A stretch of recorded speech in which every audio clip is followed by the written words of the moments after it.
my very first Q&A. I'm so excited. Thank you guys so much for asking me all those questions. I got a lot of questions. These are the English questions, and then I have more here for my Spanish channel. So if you happen to be bilingual, I will leave that link down below. But yeah, ton of questions. I was just like so happy and like overwhelmed with everything. I didn't expect to get as many questions as I did, so thank you guys so much for asking the questions. I color coded them right here, but I don't know if I should do it that way because I feel like I might miss a question or something. It might be just easier to go down the comments list instead. Yeah, let's do that. I was trying to be more organized, but I don't want to miss a question, so we're gonna do it the old-fashioned way, just like go down the list, go down the list. So the very first question, I'm going to start from the bottom up, is from Andrea, and she said, "Aw, your dog is so cute." Thank you. She's talking about Bowie because of that video. She asked, what breed is it? Bowie, he is a Maltipoo, so he's a Maltese and Poodle mix. Then Hannah, who has an amazing YouTube channel. I love the way she edits her videos. She makes jewelry. Like, I am just obsessed with her channel at the moment. She asked me, what do you want to do after university and how did I get into YouTube? So I graduated from university in 2013 and I'm still in that stage where I haven't, I don't know, I want to do blogging and just like social media. It's completely unrelated to what I studied at university, but that's kind of where I'm heading towards. And then how did I get into YouTube? So I've been making videos since 2009. I know some of you might think that I'm a new YouTuber, but I've been making videos since 2009. So I used to have a weekly show dedicated to the Killers and news and like concert dates and all that stuff. It used to be called Under the Heat of the Southwest Sun. It's still up on YouTube, and that's what I used to do. And the reason why I got into YouTube was because I got inspired by another girl who did kind of the same thing, but I kind of took it and made it my own. So I used to have like segments like Fan of the Week and like Killers bloopers and this and that, so it was just fun. I just wanted like a creative outlet because school was just kind of taking over my life and I wanted to be more creative. Then I got one question in French, and I would like to apologize to anyone who speaks French because my French is really rusty right now. And Stephanie, she wrote, "Salut, je m'appelle Stephanie et je suis mexicaine. Je parle un peu de français, mais j'habite aux États-Unis et je n'ai pas de personne avec qui pratiquer le français. Qu'est-ce que tu recommandes pour trouver autre francophile avec qui pratiquer français?" So for those of you who do not speak French, Stephanie asked me that she speaks a little French and she lives in the United States. She's also Mexican like me, and she doesn't have anyone to speak French with or practice French with. So she's asking me what do I recommend in that situation, and I'll answer in French and then I'll translate it into English. Salut Stephanie! Pour pratiquer le français, je recommande l'Alliance française. C'est un groupe de personnes qui aiment le français, qui aiment la langue française. Et chaque cité aux États-Unis, il y a une alliance française. Et aussi au Mexique, il y a des alliances françaises aussi. Et autre façon de pratiquer le français est sur l'internet. Il y a beaucoup de sites comme Tumblr, Twitter, Last.fm. Ce sont les sites que je trouvais mes amies françaises. Et aussi YouTube, c'est un excellent site pour pratiquer le français. Il y a beaucoup d'exercices pour apprendre la langue. For those of you who do not speak French, I basically recommended the Alliance Française or the French Alliance. They have these almost throughout the country. San Diego has one, Los Angeles has one, I think Orange County has one. So even in Mexico, they have the French alliances there, and they're basically a group of people. You have to pay a membership, which is kind of like the bad thing, but you can go there, watch movies, they have meetings. I think they also offer classes, so that's a really good way to practice your French and you're just meeting French-speaking people. But another option is just socializing through social media sites like Tumblr, Twitter, all of that stuff. That's actually how I met many, well, not many, yeah, many, many of my French friends through there. We just bonded over music or over art, stuff like that, and then we just kept talking. So when I went to study abroad, I already knew a good handful of French people, and yeah, YouTube also. YouTube has amazing phonetics exercises and just grammar exercises and all of that, so you can easily just practice. The next question is from Le Blog de Marta. She says, "Hola Laura, I love to see your videos because you're so energetic, thank you, and fun to watch. What is your top favorite perfume, and what would be one food that you cannot live without, or you couldn't live without actually?" So my top favorite perfume, I actually don't have it right now and I haven't owned it in years, but I love this perfume, and it is the Marc Jacobs Daisy perfume, which is a very like well-known perfume, but there's something about it when I smell it, it just like takes me back in time. It's just really good. And I also really like the YSL Opium, which I forget, it has a long name, but it's not the ones that you can get here in the United States. I got this in France. It comes in a light orange bottle, and that one is really great. That one's like my special occasion perfume because it was pricey as hell. One food that I cannot live without. Probably sushi. I've always loved sushi since I was a kid, so sushi. Jen Wants to Save, who I follow on Snapchat. Hi Jen! She asked me, how did you meet Orlando and how long have you been dating? So I actually met him while I was studying abroad in Paris. We actually recorded a boyfriend tag and we talked about all that in that video in case you want to watch it. But yeah, we met while we were studying abroad in Paris and we've been together for almost 4 years. It's gonna be 4 years next month, so yeah. The next question is by City Kid Soul. She asks, what did you study at college and what breeds are your dogs? So I studied French and Francophone studies in college. That was my major. So what that whole major entails is French language, French history, French politics, French news, French business, just like anything French and France related, and also Canada, French-speaking Africa, all those countries that speak French, even Vietnam a little bit, but yeah, I studied all of that.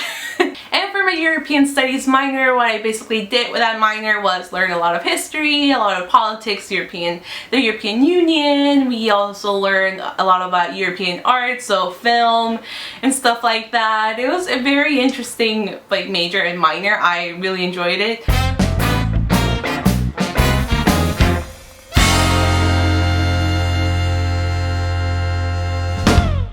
The next question is by Maria Jose. She asked if me and Orlando are planning on moving in together anytime soon, and the answer is no. Not at all. I don't think either of us are ready, like not emotionally or like financially, not emotionally. We're not ready.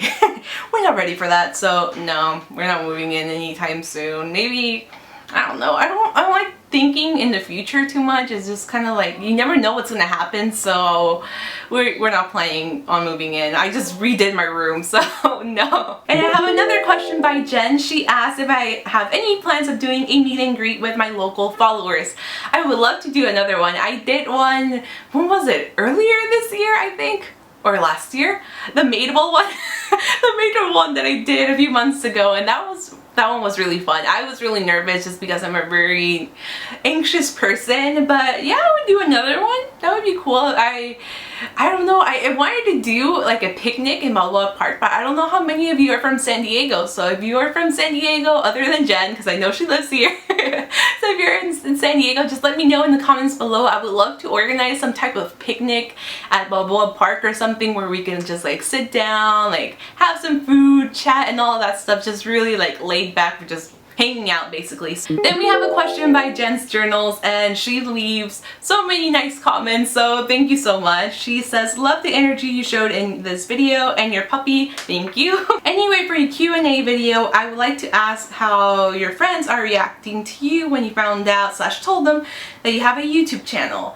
So a lot of my friends that I had like back in like university, I no longer talk to them. We kind of just like drifted apart, so yeah, that happened. But they knew about my like YouTube back then, since I was making videos in 2009. They thought it was cool. I mean, it was, my close friends just didn't really care too much. They just saw that I was having fun. They were like, okay, that's cool. And as for other friends, like my classmates and stuff like that during university, some of them thought it was weird. some of them were like, wait, what, you make videos on YouTube? Like, what? Did I hear that correctly?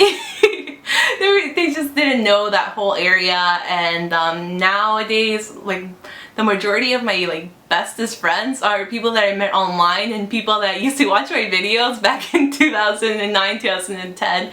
So they've known me, like, they've known my whole life on YouTube, so they're pretty cool about it. And my friends now, who most of them are also bloggers, they're cool with it. They're just like, hey, you want to vlog with me? Let's do it. Sue Calderon asked, hi Laura, are there any shows you're watching on Netflix right now?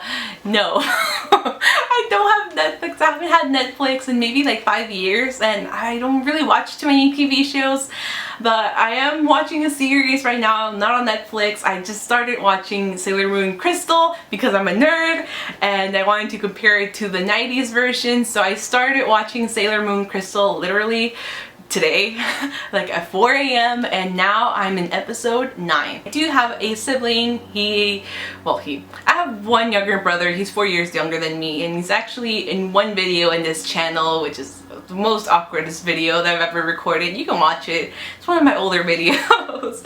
But yeah, I have one brother.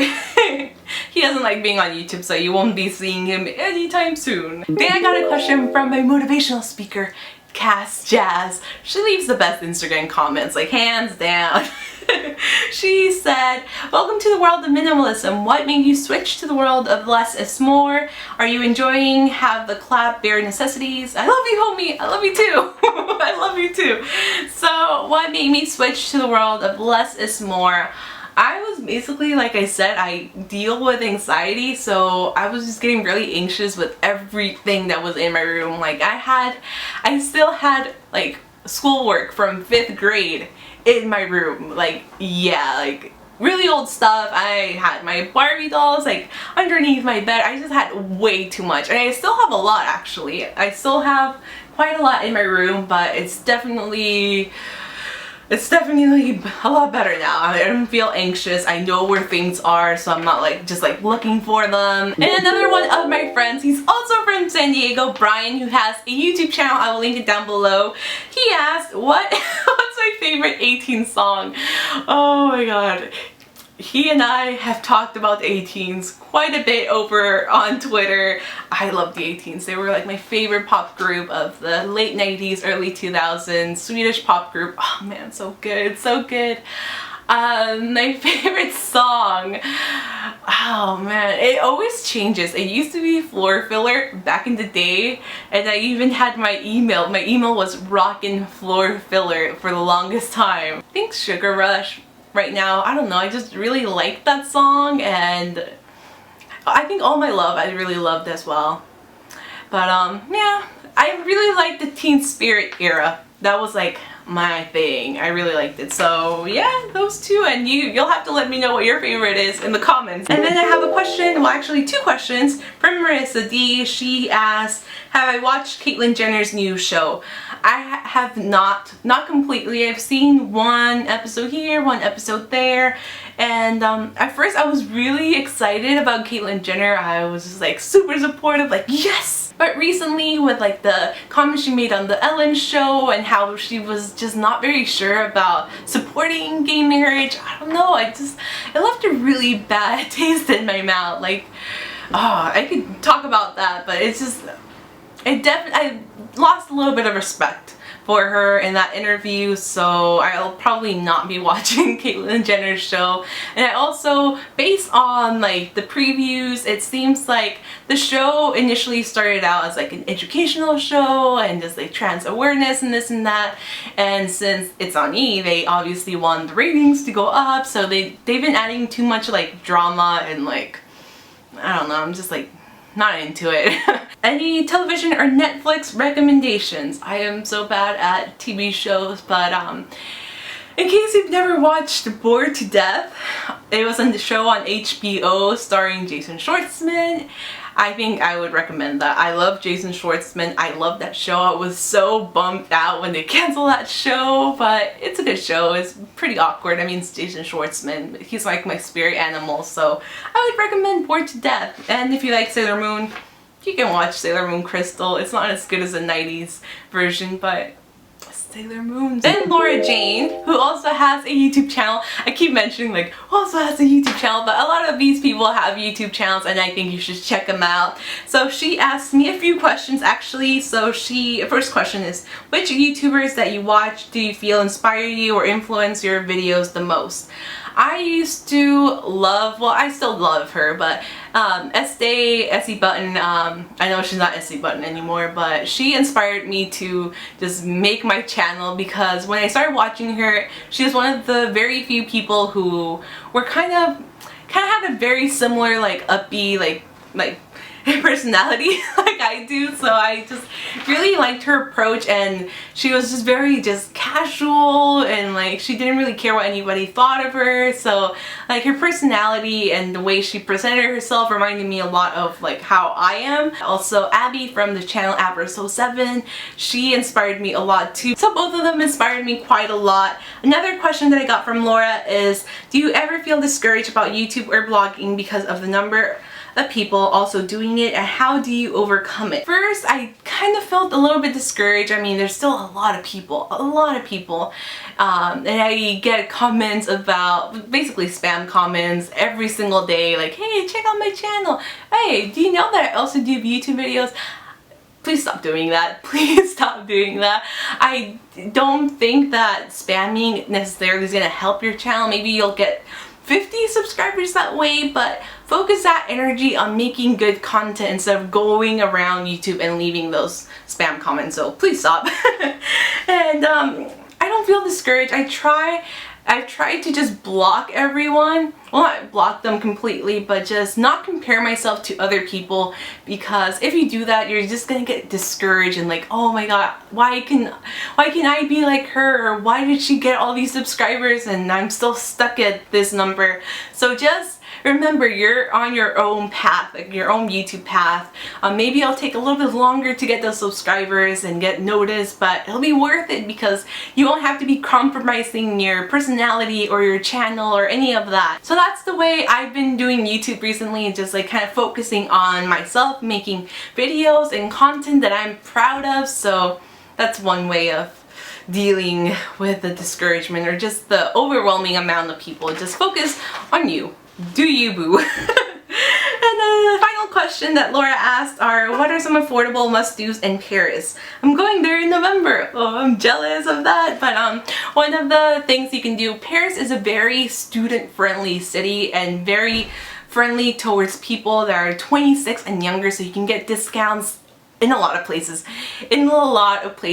Museums, most of them do a student discount, and you do not need to be a student in Paris or in France. So if you bring your student ID, even if it's old, just bring it. They won't check. French people don't care. So you can just present that and get a student discount at museums. Also the Eiffel Tower, they have a discount, so if you go up the Eiffel Tower on the stairs, it's much cheaper. And they also have a discounted rate for, I think it was for people under 26 there, I believe so, but always check for student discounts or discounts for 26 and under, because yeah, discounts are always good.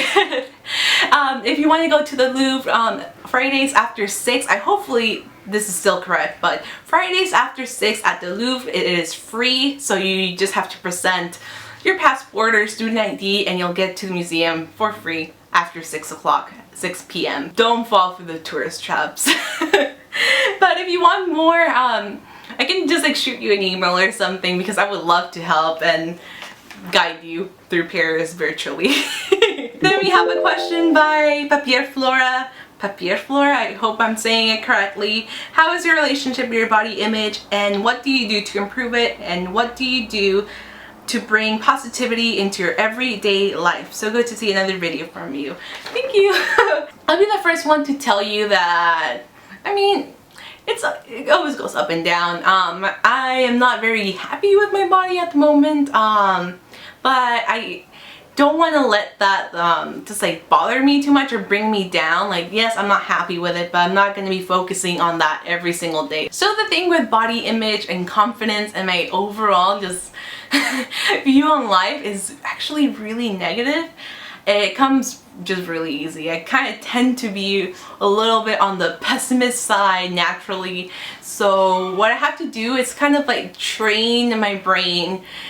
Well, brain is kind of like a muscle for me. Confidence is like a muscle for me. Body image, the same thing. You just have to like kind of train yourself into thinking positive thoughts and positive things about your body. Yes, it's not perfect. I know that very well.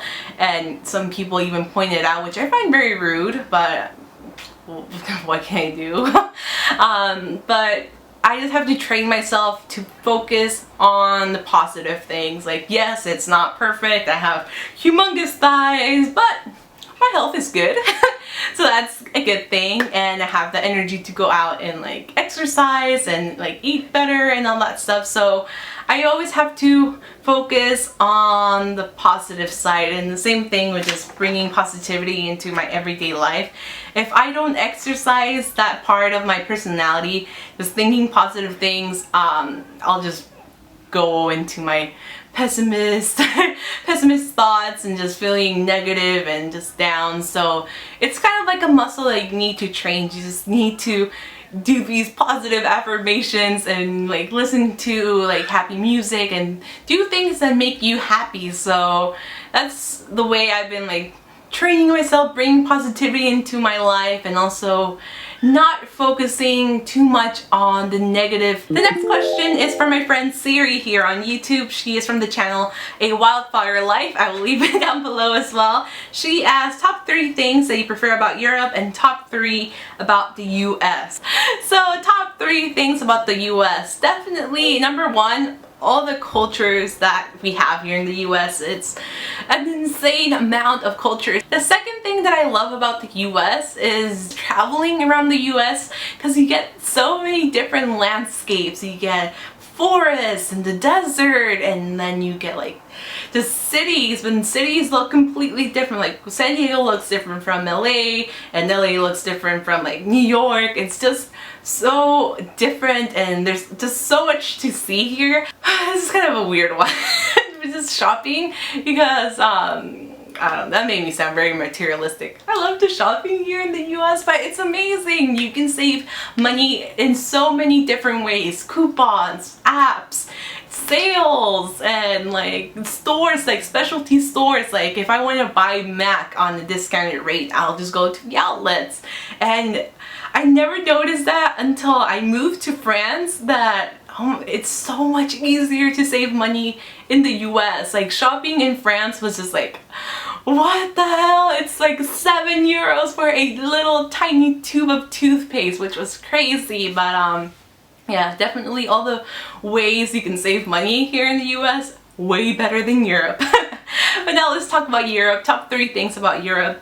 Number 1 is definitely hands down public transportation. Like, oh, I miss it every single day. I miss the Parisian metro. It was just so efficient. It would get you anywhere at any time of the day. Like if I was going to a concert and I got out of the concert really late, I could just take the nightly bus. The number 2 thing that I love about Europe, and this would be more specifically towards France, I love that the people just mind their own business, and they're much more accepting, and they're not so invasive. I feel like Americans sometimes are a little bit invasive. They want to know everything about your life, and the French weren't like that. Like, you can tell them if you want, but I mean, some of them just won't care, or they don't want to hear too much information. So I love that. I really loved it, because that's how I am. I kind of just mind my own business. I accept people for who they are, and yeah, that's the way I like to live my life, and that's the way they like to live their life. And I found that just Europe in general were a lot more accepting. Like I never got questioned like, oh wait, like you're Mexican, like really? They would just be like, oh cool, like tell me more. Because sometimes I made a video about this on my vlog channel, that I'm not Mexican enough video, and it happens a lot here in the US and also in Mexico. So it was cool just going to like country in Europe, like France and like Sweden, and people would be like just genuinely very interested, like, oh, you're Mexican, like that's so cool. And it doesn't happen here. You encounter racism, you encounter stuff like that here, so That's another thing that I liked about Europe. And number 3, which is kind of like me making a little bit of a statement, not so much, but universal healthcare. That was very nice. I didn't get it to its full capacity because I was obviously just studying there with a visa, but oh my god, just going to the doctor was so much cheaper. Getting medicine in France, so much cheaper, and medicine was so much better over there. So just the healthcare system in Europe, so much better. I miss it too. We have 3 more questions to go. We have one from Jessica. She asked, where do I buy my rings or jewelry from? And she also said that my puppy was cute, so thank you. So a lot of the rings that I purchased were purchased from my previous job. I used to work at a small business here in San Diego called Simply Local, so I would purchase from a San Diego designer called Love Tatum. You can also purchase online, but it's much cheaper if you buy it locally. And you don't really have to buy just like San Diego local designers. There's local jewelry designers anywhere and everywhere. So just supporting like the small businesses, the small designers, it's better. The designs are really interesting, and in some cases it's not so expensive, and those pieces will last you a really long time. A lot of them work with like gold filled jewelry, gold plated, or just gold, stuff like that. So I am really big in supporting small businesses, and that's where I've been purchasing a lot of my jewelry. Etsy. Etsy's a great place to just support local business, not local, small businesses like all around the world. And I purchased a few of my jewelry pieces on Etsy, especially like the little horseshoe earrings that I have. They're really minimal ones. Those are from Etsy, and I will leave the link down below. Maria Chiara, I hope I'm saying it correctly. She asked, who was the first YouTuber I started following? So I don't remember the very first one, but I can tell you maybe like the 3 people that I started following. So I started following like, woo, like I was still in high school. I was probably like 2008. I started following iJustine. Also Elf, All That Glitters 21. She was one of the very first beauty YouTubers I started following. And Judy. I still remember her like early videos. I think maybe like her 3rd or 4th video I remember. And when I did my prom makeup, I was looking at one of her videos. But it didn't turn out like the way she did, but I was very happy. I was like, oh my god, I'm learning so much from Judy. And the last question is from Natalie. She asked, what were your first makeup products, and at what age were you allowed to wear makeup? So my very first makeup products were, they were so 90s. They were just like a lot of glitter. There was a lot of glitter going on, so there's like glitter sticks, and those were like makeup for me, and I would add them like as a highlight. I just noticed that I just like remembered I would add them like over here as like a highlight, and sometimes I would go like that, so I would end up with all of this just like with glitter, not even like a sheen. It would just be glitter all over. And then I also had like, you know, the tinted lip balms and stuff like that around the same age, like 10 or 11. And like my first makeup product, I remember it was an eyeshadow stick from Maybelline. Like it was like a pastel purple, but that pastel purple was metallic, and I remember I added it on my eyelid.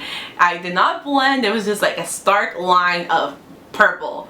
And I would wear that on very special occasions when I was around 13 years old. And then I stopped wearing makeup, and I started getting back into makeup, like really getting back into makeup when I was 18. So when I started university. And those were all the questions from my Q&A. There were so many. I'm so sorry if this video is super long. Thank you if you stuck around this whole video, because it was really long, and I had to turn on the lights, and they're a little bit on the yellow side, but I have my umbrella light here, and I might have to take out the other umbrella light. We'll see. But thank you guys so much for all your questions and for your support and everything. I hope to do another Q&A in the future. Maybe we can do a little Snapchat Q&A. I think that would be fun, the Snapchat Q&A, or an Instagram Q&A. We'll see. But thank you guys so much, and thank you for watching today's video. I will see you guys very soon in my next video, and yeah, let's do a virtual hug once again. Virtual hug. Thank you guys so much. Bye!